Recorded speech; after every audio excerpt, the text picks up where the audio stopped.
Dieu dut préparer David durant plusieurs années avant de pouvoir lui confier l'écrit de sa main, révélant le plan de la construction du temple, de la maison de Dieu.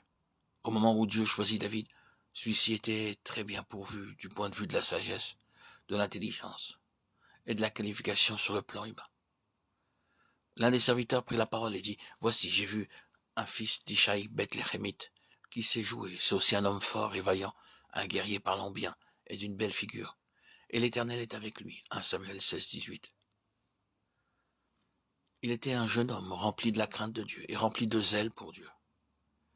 Et toute cette multitude saura que ce n'est ni par l'épée ni par la lance que l'Éternel sauve, car la victoire appartient à l'Éternel, et il vous livre entre nos mains.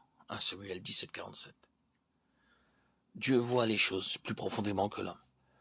Il avait discerné en David une grande mesure de sagesse et de capacité humaine, dont il devait d'abord être débarrassé avant que Dieu ne puisse lui confier l'écrit concernant le modèle du temple divin. C'est pour cette raison que Dieu dut le faire passer par toutes sortes d'afflictions, d'épreuves, de souffrances, d'expériences dures et difficiles, avant de pouvoir lui confier le plan du temple. Durant 8 ans, Dieu dut le préparer, et même ensuite, alors qu'il était déjà roi, David fut conduit par 2 fois sur une aire de battage pour y apprendre des leçons importantes. 1 Chronique 13, 9 et 2 Samuel 24. Une aire de battage, c'est l'endroit où l'on sépare le bon grain de la paille. Dans les villages d'autrefois, lorsque la moisson était prête, on l'amenait sur une aire de battage. À l'aide d'animaux, on piétinait, on foulait le blé, ce qui avait pour effet de séparer le grain de la paille. D'un côté, on accumulait le grain et de l'autre la paille. Ainsi, ce que nous appelons la sagesse et l'intelligence, Dieu l'appelle de la paille et du son.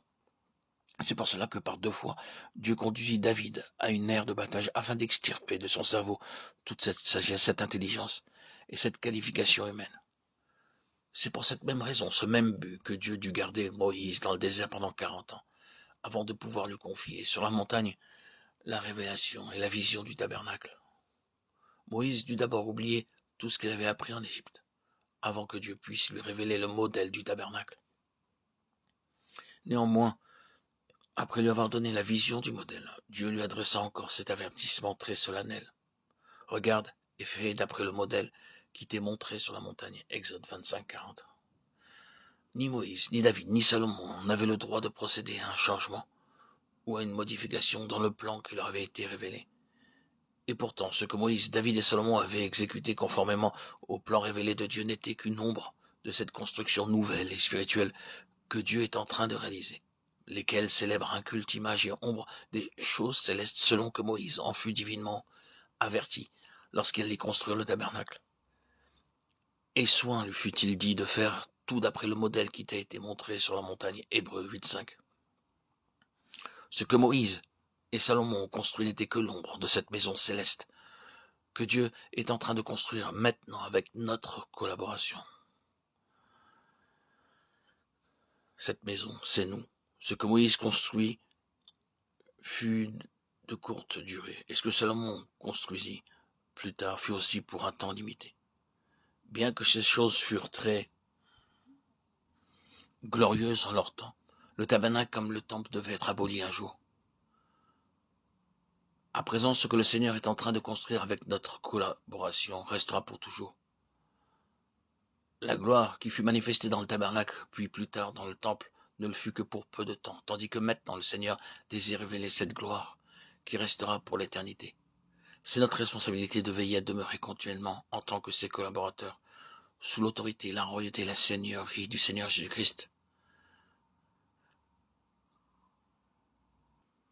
L'avertissement que le Seigneur adresse est celui-ci. Aujourd'hui, si vous entendez sa voix, n'endurcissez pas vos cœurs. Hébreux 3, 7, 8. Ainsi, tout ce qui fut construit du temps de Moïse et du temps de Salomon ne fut qu'une ombre de la construction actuelle de la maison spirituelle du Seigneur Jésus-Christ.